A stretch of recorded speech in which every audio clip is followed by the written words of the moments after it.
kan kalau saya lihat ya, ini tuh nggak ada yang bersinggungan sama masak sama sekali nih. Nggak ada. Dari cerita dari Nggak Trisakti ada. lah, dari Nggak sekolah ada. pilot lah, dari Nggak ada. kerja buruh kasar apa yang itu Iya. yang tadi itu semua nggak ada hubungan sama masak. Sampai akhirnya ditawarin kan. Ditawarin.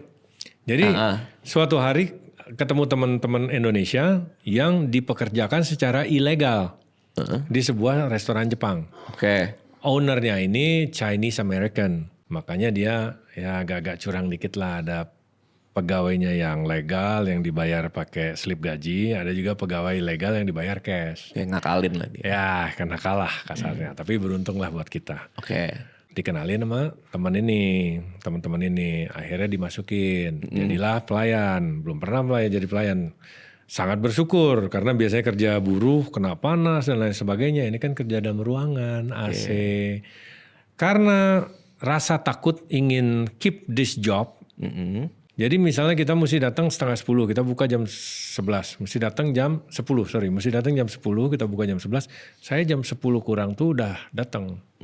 Dan sudah rapih. Kan kalau pelayan kemeja putih dimasukin, celana hitam, ada apronnya. Ya. Saya sebelum jam 10 itu sudah datang, sudah siap, sudah mengerjakan side job. Side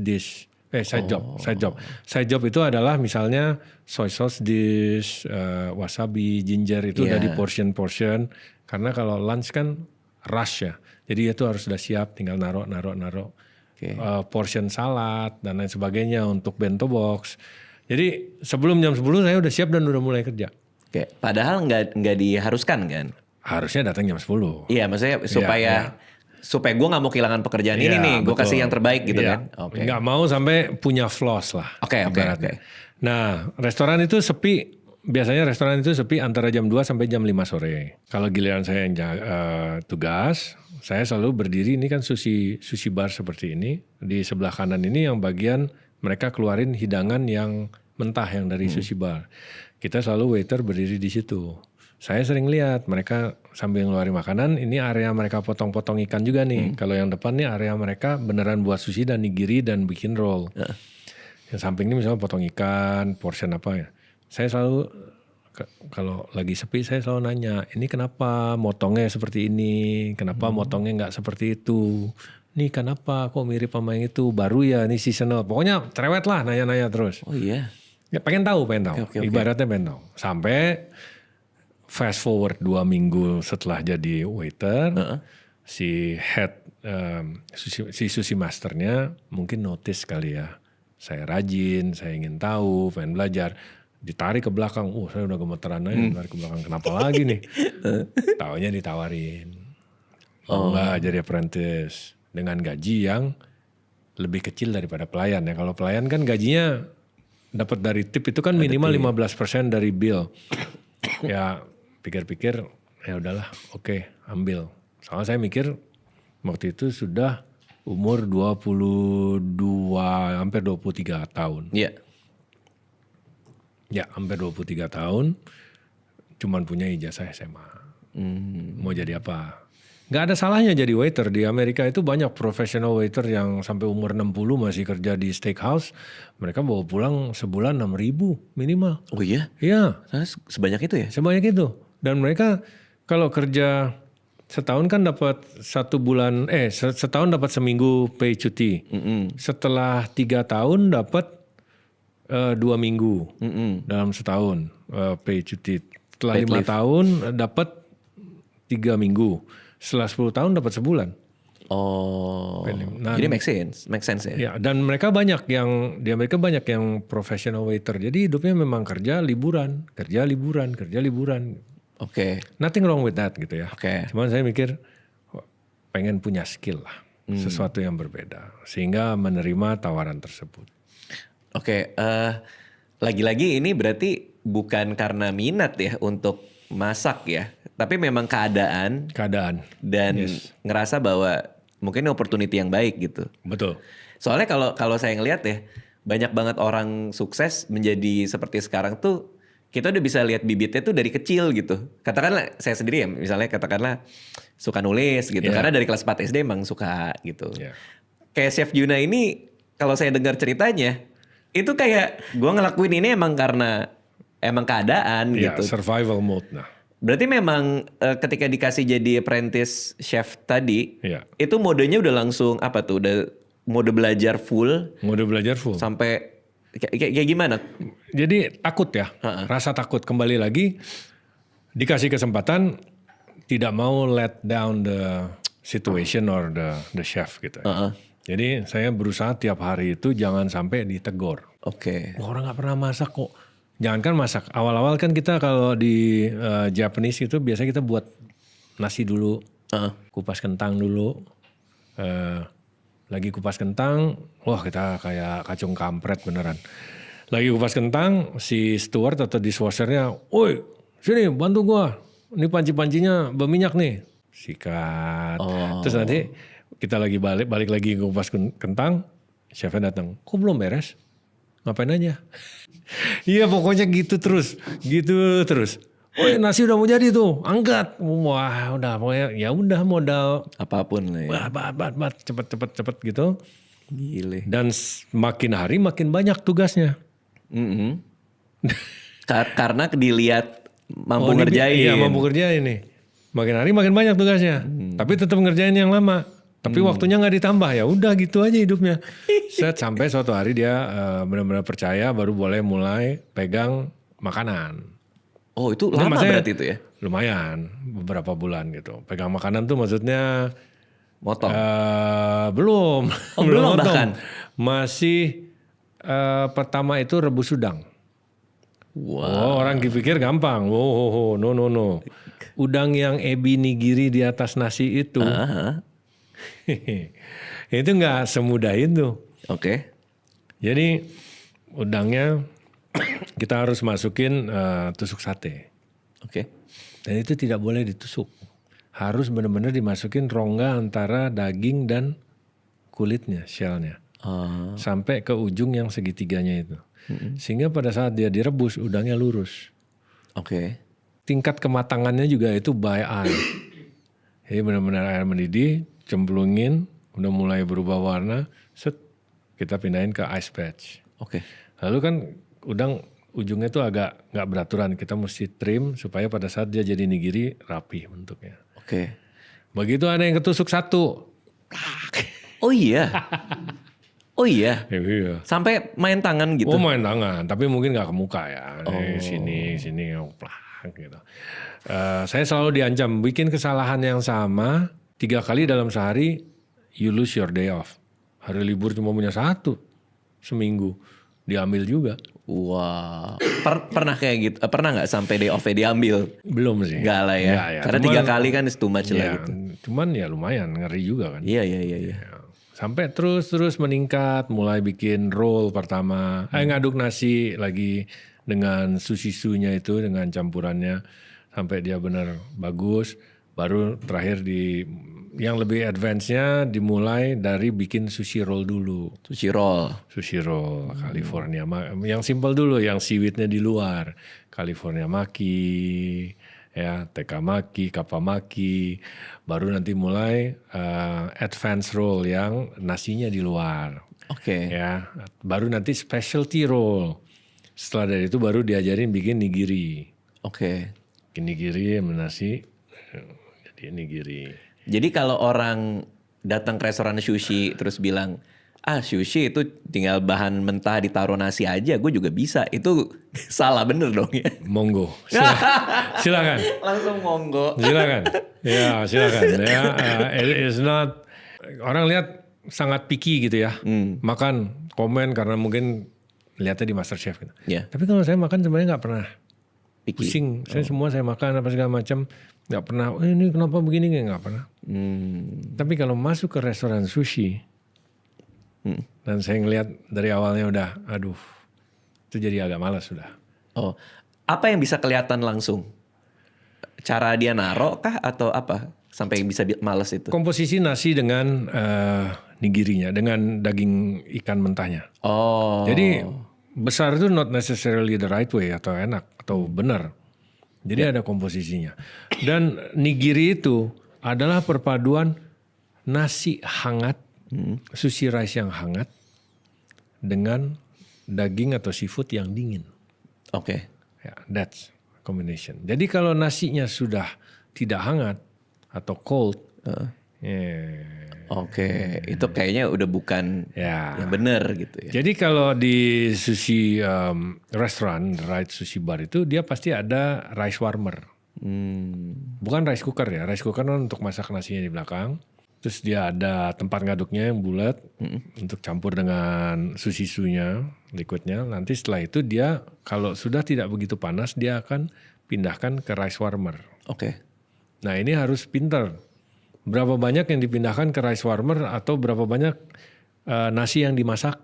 Itu harus tahu jadwal, schedule berapa ramainya restoran. Wah. Karena pada akhirnya si nasinya terlalu banyak ditaruh di rice warmer, tapi pengunjungnya tidak terlalu banyak, terjadilah nasinya sudah dingin. Oke. Dan nasi itu harus di break ya. Jadi kalau lihat sushi chef tuh dia buka rice warmer, dia ada handuknya yang khusus, dia gini tuh sebenarnya bukan kobok-kobok, dia nge-break supaya tidak ada gumpalan-gumpalan besar. Jadi tetap butiran-butiran. Dan tidak boleh terlalu banyak gerakan. Ya. Karena kalau terlalu banyak gerakan, nasinya nanti jadi mush, jadi benyek, kayak hancur kepencet gitu. Iya. We don't want that. Gitu. Kita mau yang masih terlihat butiran, masih berupa butiran, tetapi mereka bersatu. I see, berarti presisi banget ya sushi itu ya. Kalau di Jepang itu tidak heran untuk menjadi apprentice sushi itu bisa 4-6 tahun kerjanya cuma bikin nasi atau kupas kentang dan rebus udang doang. Oke. Sebelum beneran boleh buat roll. Iya, itu kayak yang di Jiro Dreams of Sushi itu. Ya, semua itu gila lah. Kalau di Jepang asli memang bertahun-tahun. Setelah bisa bikin nigiri, baru nanti mulai pegang pisau untuk mulai diajarkan potong ikan. Nah itu udah paling terakhir tuh, potong ikan. Potong ikan paling terakhir? Paling terakhir, potong ikan. Sehingga potong ikan dari breakdown dari whole tuna, whole yellowtail, sampai fillet yang dibutuhkan, sampai ada orderan kita potong untuk ditaruh di atas roll atau di atas nigirinya. Atau potong sashimi untuk dijual menjadi sashimi. Oke. Nah saya suka sedikit antipati kalau melihat restoran sushi di Indonesia begitu saya masuk mohon maaf ya, tapi ini jujur aja. Sushi barnya itu kan ada sushi case. Yeah. Dia ada piring-piring khususnya biasanya. Piringnya ada bolong-bolongnya di bawahnya. Karena itu supaya tetap dingin dari bawah juga. Tapi misalnya tuna nih, dia udah potong satu blok. Tapi sama dia udah di pre-slice. Pre-slice untuk ukuran satu nigiri. Jadi kalau ada order 8 pieces tuna, dia tinggal ambil 8 pakai nasi. Udah. Nggak bisa. Potong dulu 8 baru. Bedanya nanti di mana tuh? Dagingnya kering. Semakin banyak permukaan yang terekspos dengan refrigerator, dengan kulkas pendingin itu, dagingnya akan semakin kering. The freshness-nya beda. Oke. Jadi surface-nya kan makin banyak. Iya. Itu aja sih sebenarnya. Itu langsung kelihatan tuh. Oh ini bukan sushi restoran yang serius nih gitu kali ya. Istilahnya lah ya. Mungkin ya mereka takut ordernya kelamaan. Iya. Masuk akal. Tapi I learned the hard way ya. Iya. Waktu jadi apprentice udah mulai bikin nigiri, ini lucu nih. Ya setidaknya udah ada uang masukan lah ya. Lumayan cukup lah. Sewa apartemen yang 2 kamar. Tapi satu kamarnya berdua tetap masih sharing. Jadi berempat. Oke, berempat. Itu tidur saya ngigo bikin sushi. Roommate saya cerita. Oh iya? Saking ininya tidur begini. Sampai tiduran ya. Orang ngigo bikin sushi. Iya. Teman saya. Satu kamar cerita. Gila loh. Karena memang mau gak mau sih. Harus. Kalau enggak, udah nggak, you have no choice kan? No choice. Iya. No choice itu sebenarnya di situ. Nah di restoran sushi itu masih ada nggak tempat itu sampai sekarang? Masih. Di Texas kan berarti? Di Houston. Di Houston. Pernah reminiscing lagi ke sana, ngelihat lagi, mampir lagi? 2014 ya. Oh itu bring back. Ya saya kan pulang ke Indonesia 2010, 2014. Dan itu ownernya juga fair ya. Jadi dilihat sama sushi masternya, dia ngomong ke ownernya perhatiin. Saya disponsor green card sama mereka. Ini orang yang banyak yang kurang ngerti. Emang bisa disponsor green card gitu. Kan orang taunya green card itu dari lottery. Atau nikah ya. Atau nikah dengan orang sana, US citizen, atau buka usaha yang sekian juta dolar lah di sana gitu ya. Dan mempekerjakan banyak US citizen, something like that. Saya dapat green card melalui employment. Beruntung karena ini adalah sushi chef, bukan chef biasa. Oh. Jadi sebuah profesi yang sangat tidak lazim buat US citizen. Oke. Jadi saya benar-benar go through all the prosedur ya. Pasang iklan di surat kabar Houston Chronicle bahwa restoran Miyako ini mencari sushi chef selama berapa hari, misalnya 5 hari harus pasang iklan tuh. Ternyata rekornya tidak ada yang daftar, tidak ada yang apply. Baru saya apply. Oh, I Terus, see. jadi ada prosedurnya gitu loh. Meskipun sebenarnya saya udah kerja di dalam situ. Iya, gitu. paham. Ya, dan lain sebagainya disponsor sama restorannya, tapi bayar sendiri sih. Oke. Lawyer segala bayar sendiri. Sampai akhirnya Texas Department of Labor approve, dapat. Tapi itu baru Texas Department of Labor ya. Prosesnya langsung nih lanjut ke federal. 5 tahun nunggu. 5 tahun nunggu masuk immigration court pada saat itu. Pada saat udah hampir jatuh temponya nih. Tergantung judge-nya aja ya atau tidak. Judge-nya, oh ini so you've been working here. Ada saksi salah satu chefnya juga. Dia